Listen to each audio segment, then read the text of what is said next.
지금 시대에는 평안하지 못한 시대를 우리가 살고 있습니다. 개인적으로도 그렇고 가정적으로도 그렇고 사회적으로 특히 전 세계적으로 평안하지 못한 시대에 우리가 지금 살아가고 있습니다. 저는 이 코로나19의 전 세계로 퍼지는 전염병을 보면서 과연 인간이 할 수 있는 게 뭐가 있을까? 인간이 할 수 있는 것은 고작 백신 맞고 마스크 쓰는 것밖에 없는 것 같아요. 치료제가 개발이 되고 백신이 있다고, 백신이 처음 개발되고 나올 때는 모든 사람들이 백신만 맞으면, 백신 1차, 2차 맞으면 이제 괜찮겠지. 그렇지 않죠. 백신을 맞은 것을 맞았지만 더 어려운 시대를 살고 있습니다. 저도 이번 주 월요일날 백신 3차를 맞았는데 정말 죽는 줄 알았습니다. 일주일 동안 너무너무 힘들어서 후유증 때문에 어떤 사람은 큰 어려움을 당하기도 하고, 어떤 사람은 그냥 백신이 그냥 아무 어려움 없이 지나가기도 하고, 또 저 같은 사람은 일주일을 정말, 저는 수요 예배할 때 너무 힘들었어요. 설교하면서 힘들고, 그렇다고 예배를 설교를 안 할 수도 없고, 일주일 동안 제가 이렇게 지나면서 육신은 너무 힘이 들지만 그래도 하나님이 주시는 평안함이 있었습니다. 오늘 우리가 이 시대를 살아가면서, 저는 벌써 이번 주 제가 설교를 이렇게 일주일 동안 이렇게 쭉 지나오면서 평안한 삶을 산다는 것이 얼마나 소중하고 귀한 것인가를 몸소 체험하면서 이 평안함에 관한 말씀을 좀 나눠야겠다 하는 생각이 들었습니다. 우리가 교회에서 사용하는 문구 중에 제가 제일 좋아하는 문구가 하나 있습니다. 인생의 방황은 하나님을 만나면 끝이 나고 신앙의 방황은 좋은 교회를 만나면 끝이 난다 라는 문구이죠. 오늘 많은 사람들이 삶을 방황하고 살아가고 있습니다. 그런데 오늘 우리 인간에게 이 행복이라는 귀한 은혜가 상실되어 버렸죠.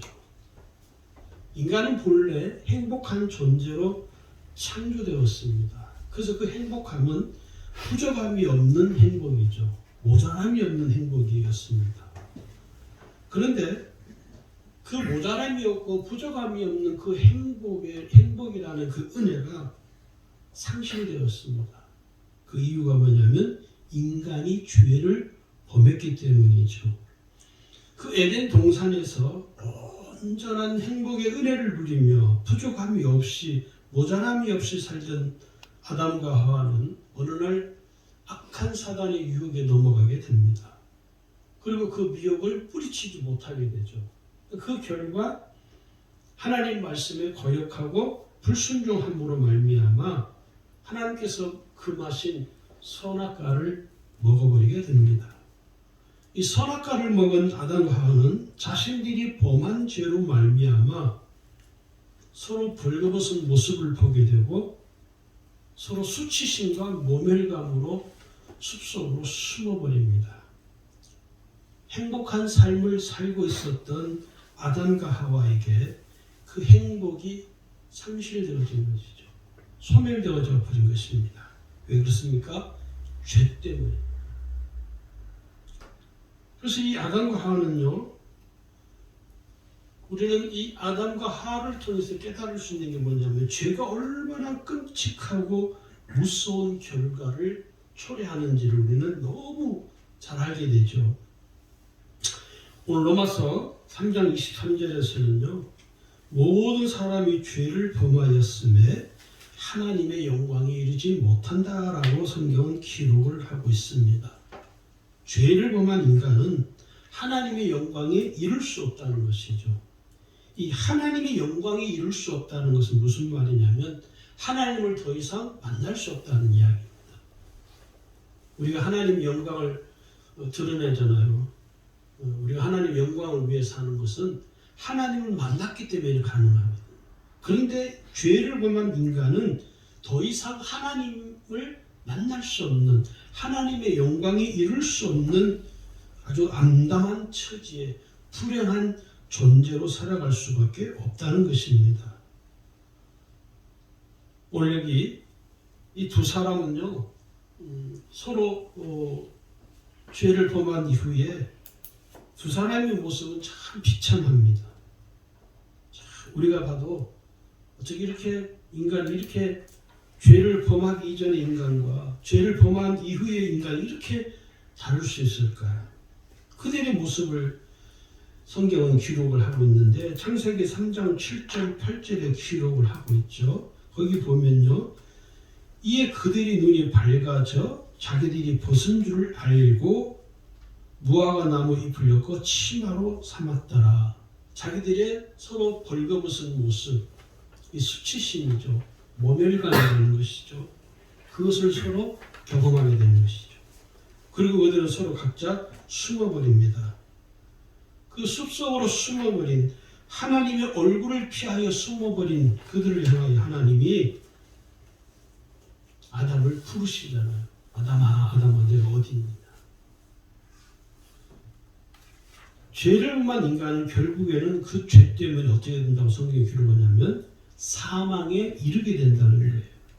그래서 인간의 불행은요, 죄를 범한 이후부터 시작이 되어집니다. 로마서 5장 12절에 말씀하기를 한 사람으로 말미암아 죄가 세상에 들어오고 죄로 말미암아 사망이 들어왔나니 이와 같이 모든 사람이 죄를 지었으므로 사망이 모든 사람에게 이르느니라. 죄로 말미암아 사망에 이르게 됐다는 것이죠. 이게 인간의 삶의 불행의 시작입니다.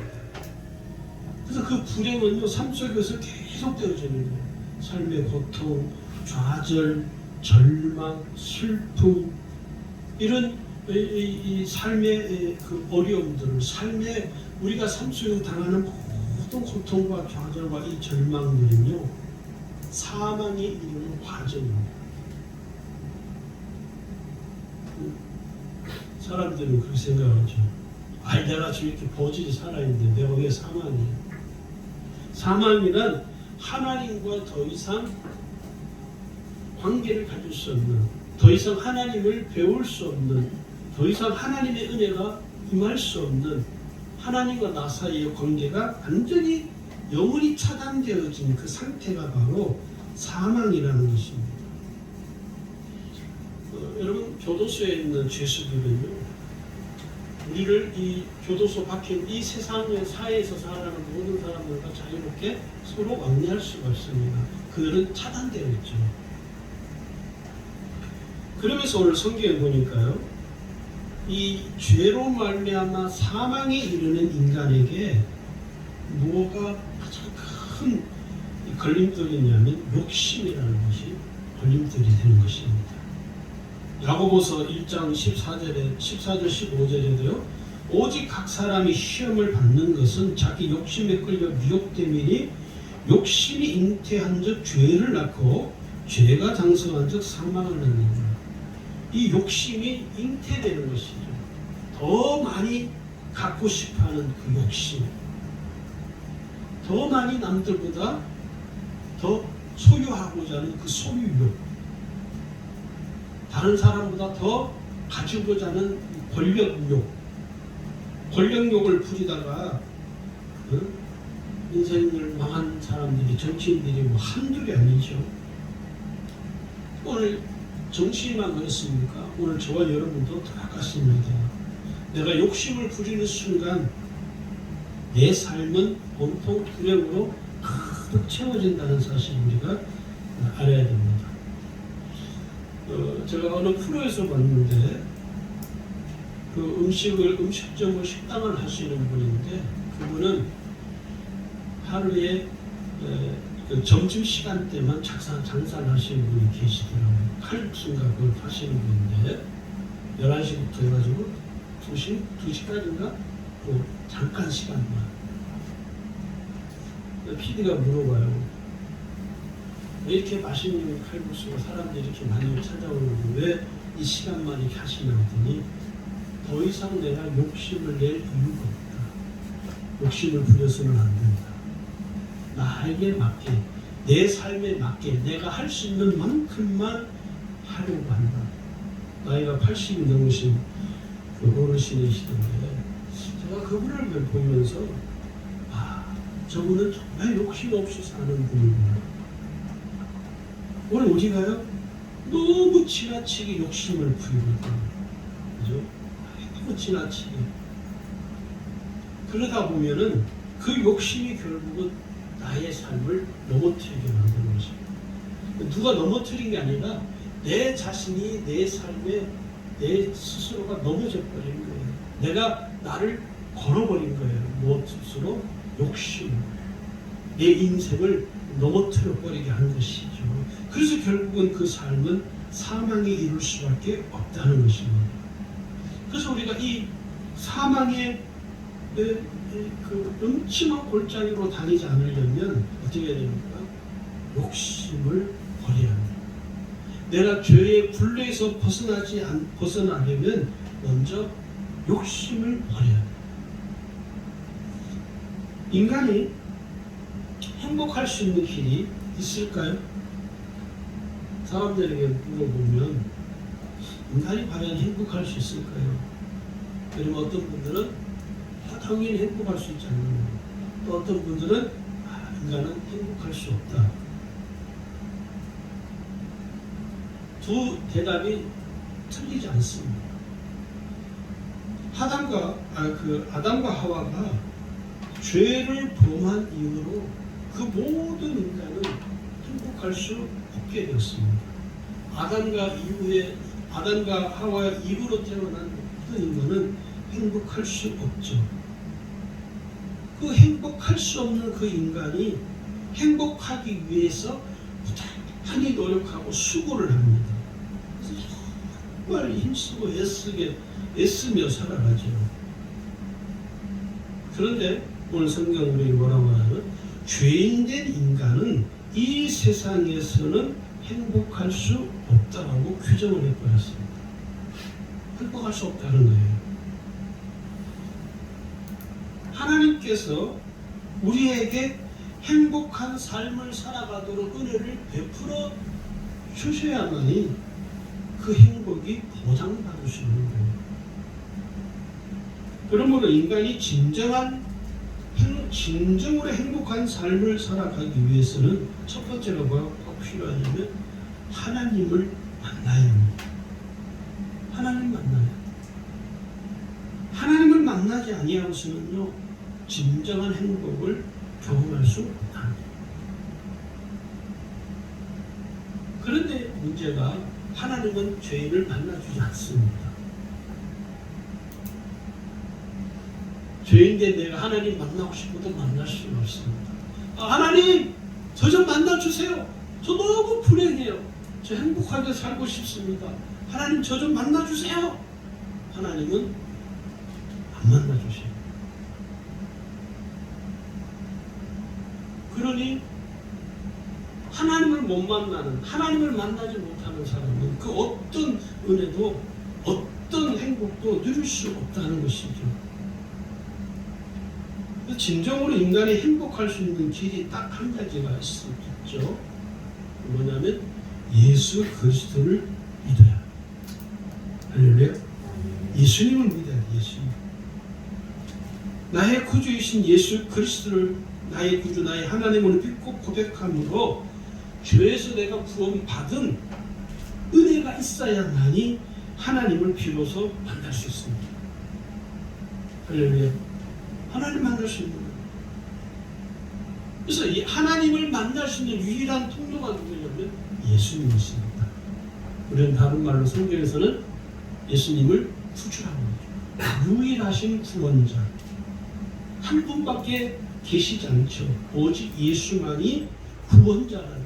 하나님을 만날 수 있는 유일한 통로가 바로 예수님이십니다. 예수님을 통하지 않고서는, 예수님을 믿지 아니하고서는 하나님을 만날 길이 없어요. 하나님을 만나야 행복할 수 있는데 하나님 만날 수 있는 유일한 길은 예수님밖에 없다는 거예요. 그래서 예수님 오늘 이 본문에서 우리에게 뭐라고 하냐면, 본문을 여러분 다시 한번 보겠습니다. 거기 보면 28절을 보시면 같이 읽어볼까요? 수고하고 무거운 짐진 자들아 다 내게로 오라. 내가 너희를 쉬게 하리라. 다 오라는 거예요. 여기 보면 다 내게로 오라는 거예요. 다 내게로 오라는 그 의미에는 무엇이 다 포함되어 있습니까? 그 사람이 천한 자든지 부한 자든지 부유한 자든지 가난한 자든지 아무 제약이 없는 거예요. 모든 인간, 아담과 하와 이후의 모든 인간들은 예수 그리스도에 와야 되는 거예요. 그러면서 29절을 보시면 나는 마음이 온유하고 겸손하니 나의 멍에를 메고 내게 배우라. 그래야만 너희 마음이 쉼을 얻으니. 오늘 예수 그리스도를 믿음으로 말미암아 하나님을 만나게 되고, 하나님을 만난 이후의 삶은 불행이 끝이 나고 행복이 시작되는 삶을 살아갈 수 있다는 것입니다. 할렐루야. 내 모든 삶의 불행한 것, 인생이 무거운 내 모든 인생의 그 고통의 짐들을 예수님이 나 대신 다 짊어지시고 십자가에서 죽으신 것이죠. 이보다 더 큰 은혜는 없다는 것입니다. 오늘 예수님께서 나의 모든 불행을 벗겨주신 것이죠. 오늘 여기 보면 마태복음 1장 21절은요. 아들을 낳으리니 이름을 예수라 하라. 이는 그가 자기 백성을 그들의 죄에서 구원할 자십니다. 사도행전 4장 12절에 가보면 다른 이로서는 구원을 받을 수 없나니 천하 사람 중에 구원을 받을 만한 다른 이름을 우리에게 주신 일이 없습니다.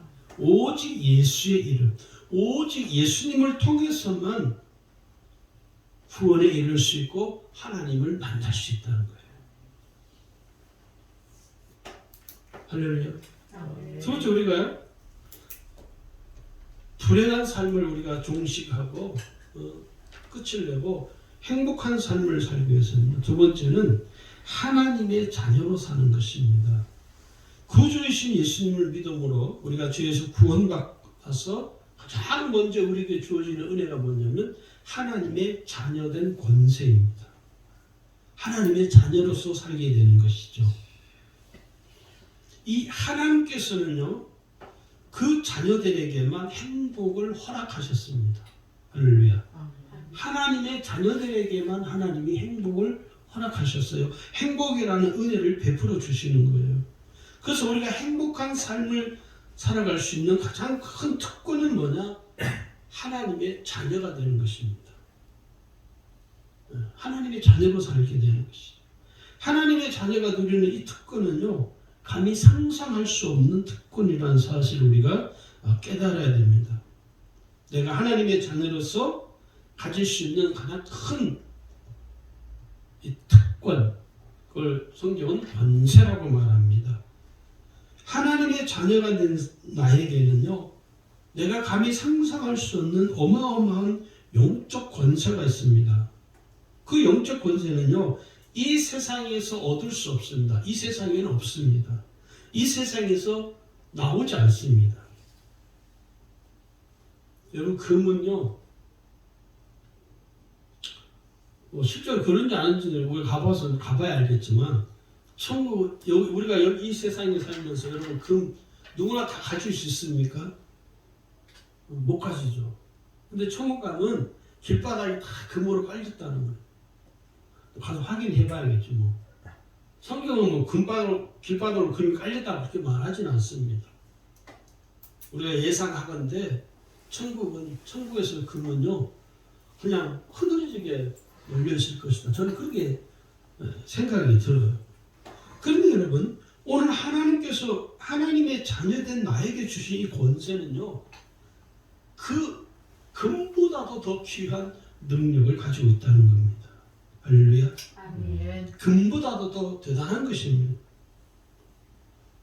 하나님의 자녀로서 누릴 수 있는 가장 큰 권세 중에 첫 번째가 뭐냐면 예수의 이름으로 기도할 수 있는 권세가 내게 주어졌다는 거예요. 하나님께 기도할 수 있는 권세는요, 아무나 갖는 게 아닙니다, 여러분. 우리가 오늘 예수 믿는 사람들이 기도할 수 있다고 그러니까 이 기도를 너무 흔하게 생각하거든요. 근데 여러분 아셔야 돼요. 기도는요, 아무나 기도할 수 있는 게 아닙니다. 기도할 수 있는 이 권세는 하나님의 자녀들에게만 하나님이 허락하신 거예요. 그걸 우리는 특별 은총이라고 하는 거예요. 그래서 우리가 무엇이든지 구하면 응답받을 수 있다는 거예요.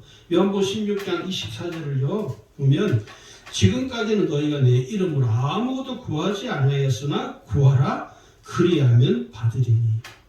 오늘 예수님이 약속하셨죠. 우리에게 하나님의 자녀된 권세로 나타내는 그 능력 중에 하나가 뭐냐면 기도할 수 있는 권세를 주셨다는 것입니다. 그래서 신실하신 하나님께서는요, 그의 자녀들에게 기도하면 그 기도에 대해 응답으로 하나님이 축복하시는 거예요. 이미 기도 응답은 하나님이 우리에게 약속하신 것입니다. 그래서 그 약속을 하나님이 약속하신 그 은혜를 경험하려면 기도하는 사람만 경험할 수 있습니다. 할렐루야.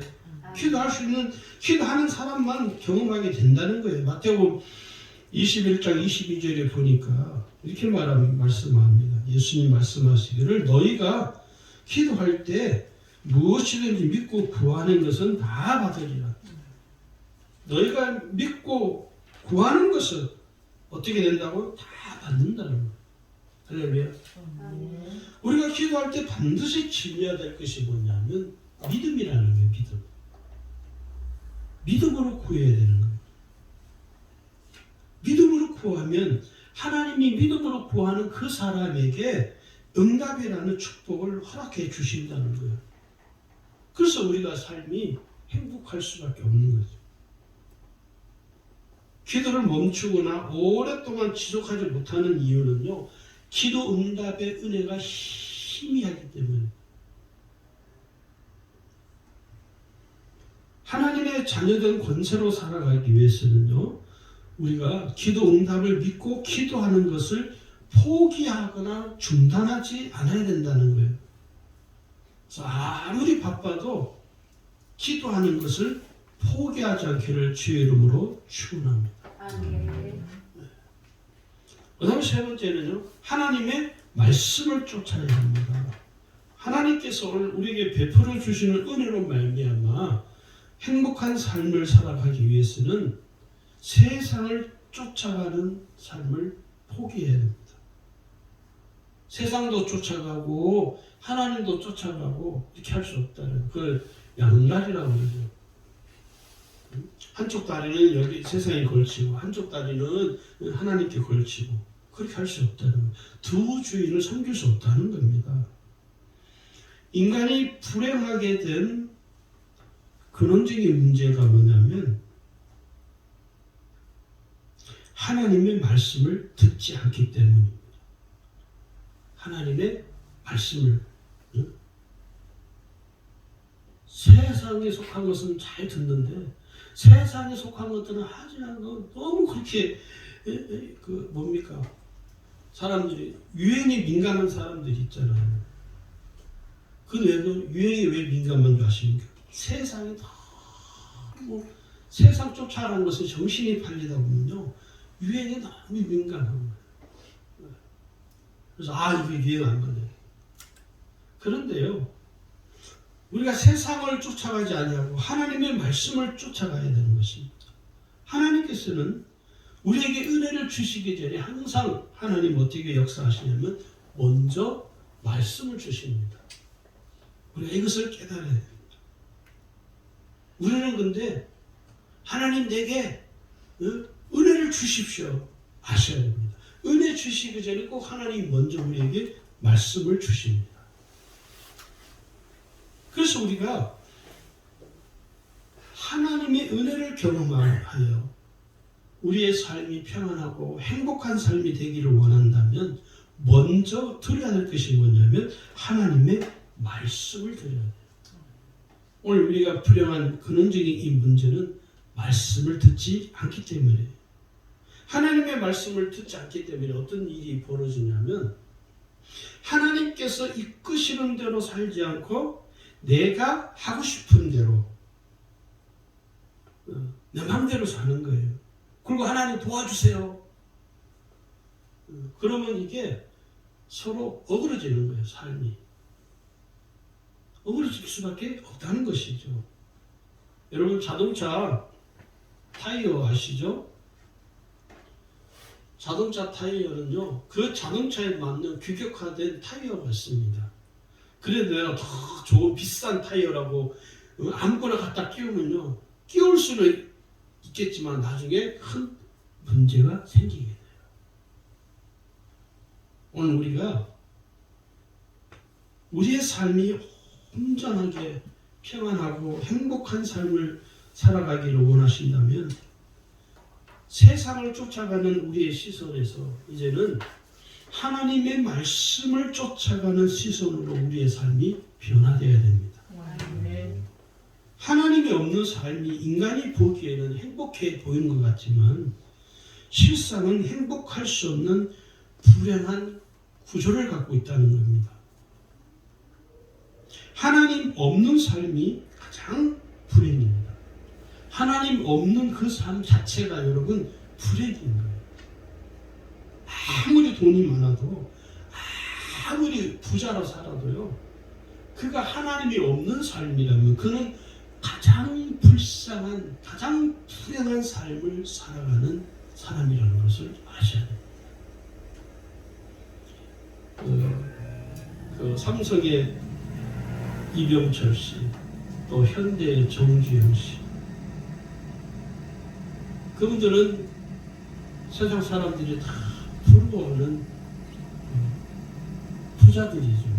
대기업의 총수들이었어요. 근데 그분들은 다 세상을 떠났습니다.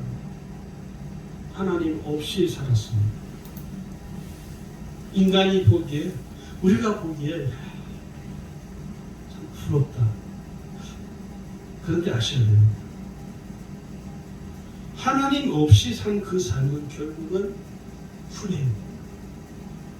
우리가 이것을 깨달으셔야 됩니다. 차라리 내가 조금 부족하게 살아도 하나님 계신 삶, 하나님을 의지하는 삶, 하나님이 있는 삶을 사는 내가 훨씬 더 행복한 거예요. 저는 이것을 깨달은 뒤로는 큰 교회 목사를 부러워하지 않습니다. 부자로 사는 사람들을 부러워하지 않아요. 그전에는 정말 부러웠어요. 부자로 사는 게 얼마나 부러운지. 아니, 예수를 믿었는, 제가 예수를 믿고 사는데도 고급 자가용 타고 다니는 사람 보고 그렇게 부러워요. 그런데 이 은혜를 깨닫게 되면서 비록 내가 좀 가난하게 살아도 그럴 거 없는 거예요. 오늘 성경을 보니까요, 성경 인물 중에 두 사람의 인물이 좀 우리가 좀 들여다볼 필요가 있는 것 같아요. 불행한 삶에서 행복한 삶으로 변화된 삶을 살았던 인물 두 사람을 좀 여러분에게 소개하려고 합니다. 한 인물은 누구냐면 삭개오입니다. 누가복음 19장에 기록이 되어 있죠. 이 삭개오는 어떤 사람이냐면 세리장입니다. 그 시대 유대 민족들에게 이 세리는요 가장 악질이에요. 그래서 유대인들이 가장 멸시하는 그룹이 누구냐면 세리입니다. 왜냐하면 같은 동족의 피를 빨아먹는 그런 개인식대 같은 사람들이에요. 그래서 이 삭개오는요 자기 동족들에게 멸시를 받고 인정을 받지 못했습니다.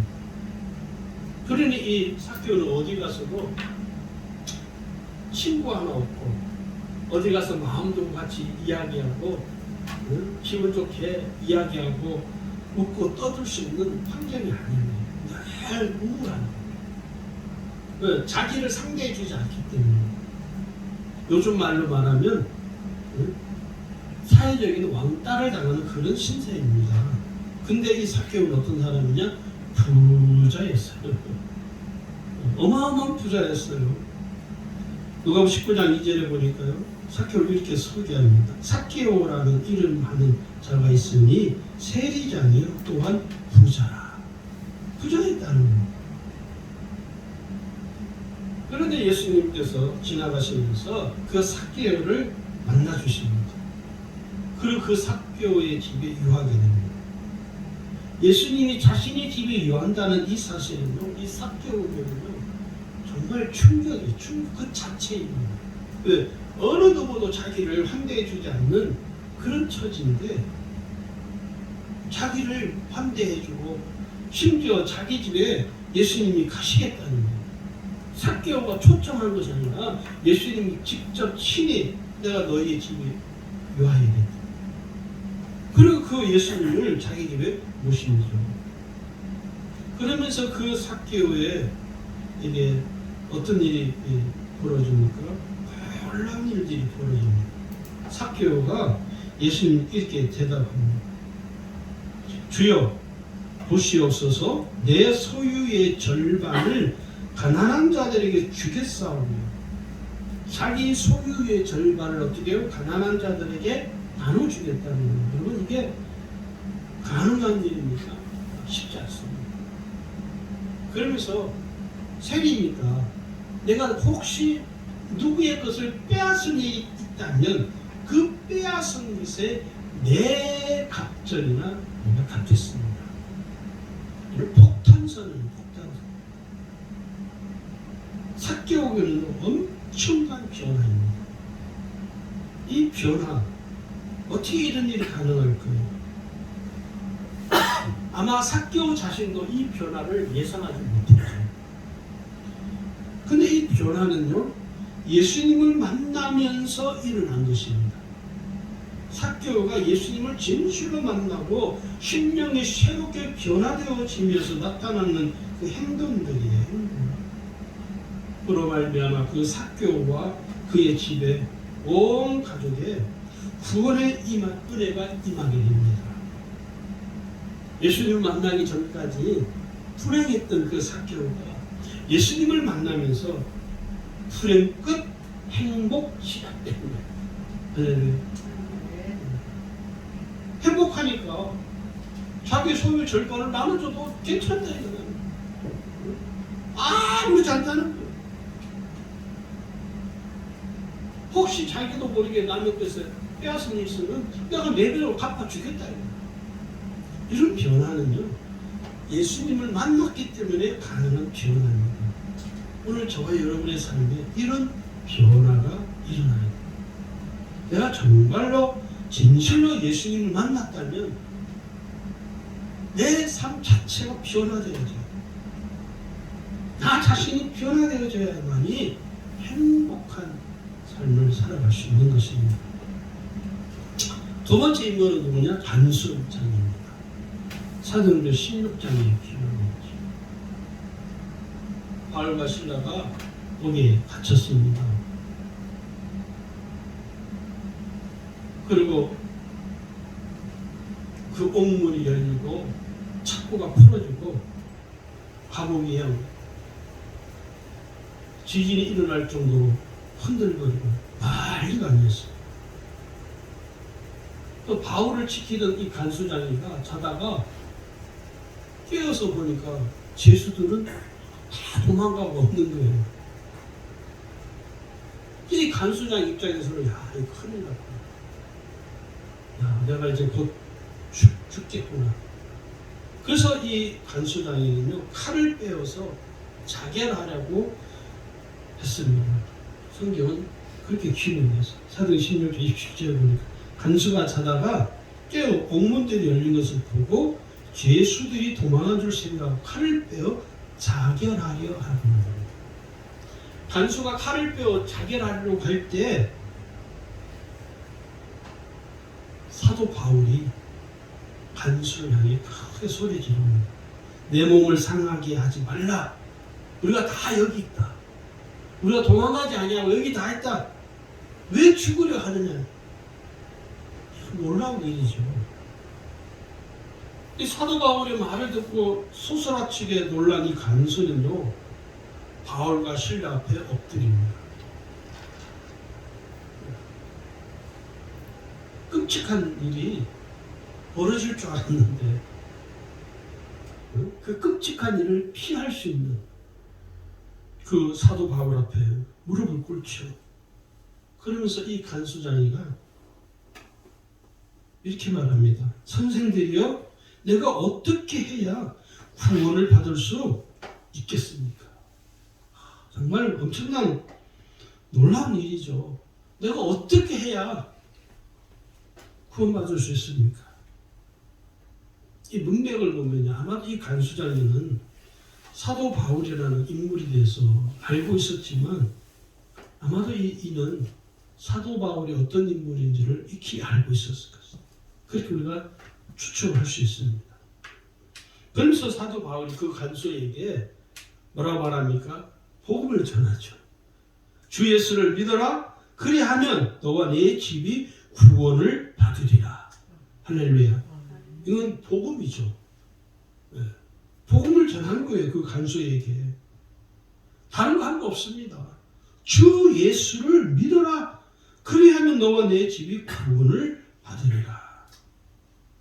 그 간수는요, 사도 바울이 전한 복음을 듣고 예수를 영접하게 되죠. 예수를 믿게 됩니다. 그리고 사도 바울과 실라를 데리고 자기 집으로 모시고 갑니다. 여러분, 이게 어떻게 가능하겠습니까? 감옥문을 열리고 난 이후에 죄수들이 다 도망하여서 이제 곧 죽게 된, 이제 자신의 목숨을 끊으려고 하는 얼마나 불행한 일입니까? 이 간수에게는요, 형언할 수 없는 비참한 지경인 거죠, 사실. 그런데 하나님의 은혜로 말미암아 사도 바울을 통하여 이 간수는 주에서 구원받습니다. 구원의 은혜를 경험하게 된다는 것이죠. 아마 이 간수는 그 잠깐 사이이지만 천국과 지옥을 왔다 갔다 했을 거예요.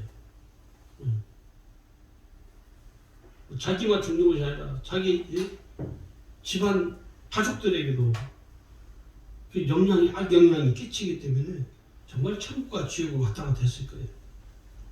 그런데 그 간수와 그 가족들이 구원받는 은혜를 경험하게 됩니다. 불행 끝 행복 시작이 된 거죠. 간수는 불행한 삶에서 행복한 삶으로 완전히 새롭게 변화된 것입니다. 사도행전 16장 34절은요, 이렇게 결론을 내려요. 그들을 데리고 자기 집에 올라가서 음식을 차려주고 그와 온 집안이 하나님을 믿음으로 크게 기뻐하니라. 할렐루야. 불행한 삶이었이라고 생각했던 그 간수장이, 그 사람이 사도 바울이 전한 복음을 듣고 죄에서 구원받는 구원의 은혜를 경험하게 되면서 그 가족 모두가 구원의 은혜를 경험하게 되는 거예요. 오늘 우리의 삶도 동일하다고 저는 여겨집니다. 불행한 삶으로 우리가 벗어나서 행복한 삶으로 우리가 새롭게 변화된 삶을 살아가는 거죠. 내가 그리스도를 산다. 불행 끝 행복이 시작된 것이죠. 근데 여전히 오늘 예수 믿는 우리가 여전히 그 행복이 무엇인지를, 행복한 길이 무엇인지를 알지 못한 채 살아간다면 정말 어리석은 삶이죠. 여러분, 예수를 믿는다는 건요, 불행한 삶에서 행복한 삶으로 새롭게 변화되어진 삶을 말하는 것입니다. 할렐루야. 오늘 저와 여러분이 행복할 수 있기를 바랍니다. 왜요? 그 행복은 하나님께서 주시는 거예요. 하나님께만 속한 거예요. 오늘 우리의 삶이 예수 그리스도를 믿는 그 은혜를 말미암아 항상 행복하시기를 주의 이름으로 축원합니다.